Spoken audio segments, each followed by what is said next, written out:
Perkenalkan, saya Trihandoko dari Fakultas Hukum Universitas Jambi, ingin menjelaskan penyelesaian sengketa lingkungan hidup. Manusia mengusahakan segala kebutuhannya dalam kehidupan sangat membutuhkan sumber daya alam. Namun dalam pelaksanaannya sering terjadi gesekan antar kepentingan. Itulah kemudian yang dinamakan sengketa. Class action. Gugatan class action merupakan hak prosedural dalam bentuk gugatan oleh kelompok masyarakat melalui perwakilannya dan atas kesamaan masalah, fakta hukum dan kesamaan kepentingan untuk memperoleh ganti rugi. Unsur-unsur class action. 1. Gugatan secara perdata. 2. Adanya wakil kelompok dan anggota kelompok. 3. Adanya kerugian yang nyata diderita. 4. Kesamaan peristiwa atau fakta dalam dasar hukum. Yang kelima, kelayakan wakil kelompok. Syarat pengajuan class action tertuang dalam Perma nomor 1 tahun 2002 dan Undang-Undang nomor 8 tahun 1999 tentang perlindungan konsumen. Berdasarkan Perma ada sejumlah persyaratan yang wajib dipenuhi penggugat.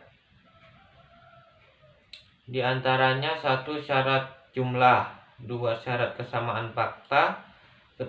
Syarat kesamaan jenis tuntutan, yang keempat syarat kelayakan perwakilan. Jenis-jenis class action. Yang pertama, plaintiff class action. Jika dilihat dari segi penggugatnya, class action terbagi atas dua jenis, yaitu plaintiff class action dan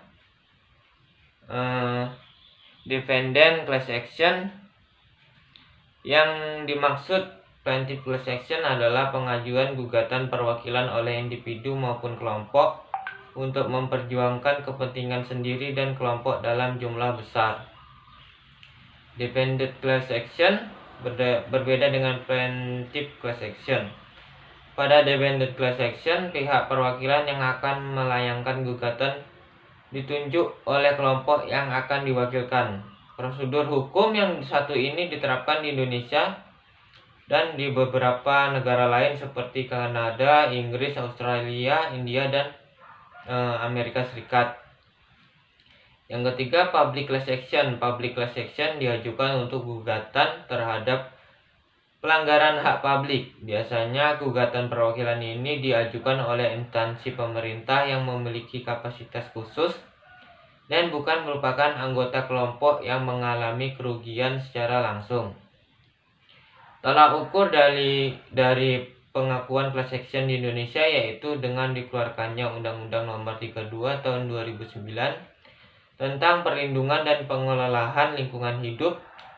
Selanjutnya yang disebut sebagai Undang-Undang atau UU PPLH.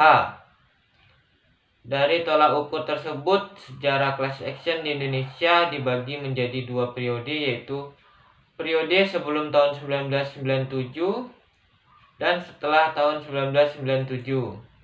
Penerapan class action dalam penyelesaian sengketa lingkungan hidup atau lingkungan di Indonesia. Kasus pencemaran asap di Pekanbaru. Class action Pengadilan Negeri Pekanbaru diajukan oleh Yayasan Lembaga Bantuan Hukum Riau yang diwakili oleh Firdaus Bashir sebagai class representatif. Dia mewakili 600.000 penduduk kota Pekanbaru. Yayasan Lembaga Bantuan Hukum Riau yang diwakili oleh Firdaus Bashir atas nama sendiri dan anggota kelas menggugat tergugat telah melakukan pencemaran lingkungan berupa asap akibat pembukaan lahan dengan melakukan pembakaran. Legal standing, hak gugat organisasi lingkungan. Legal standing adalah proses gugatan perdata yang dilakukan oleh seseorang atau sekelompok orang ataupun organisasi ke pengadilan untuk kepentingan lingkungan hidup. Berdasarkan pasal 92 Undang-Undang Nomor 32 Tahun 2009. Penyelesaian sengketa lingkungan hidup dapat ditempuh melalui pengadilan atau in court. Berdasarkan pasal 90 dan pasal 91 Undang-Undang Nomor 32 Tahun 2009.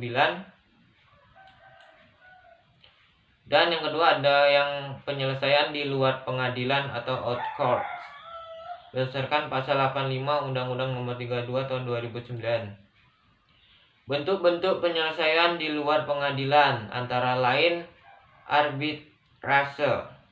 Menurut undang-undang tersebut, arbitrase adalah cara penyelesaian satu perkara perdata di luar pengadilan umum yang didasarkan pada perjanjian arbitrase yang dibuat secara tertulis oleh para pihak yang bersengketa.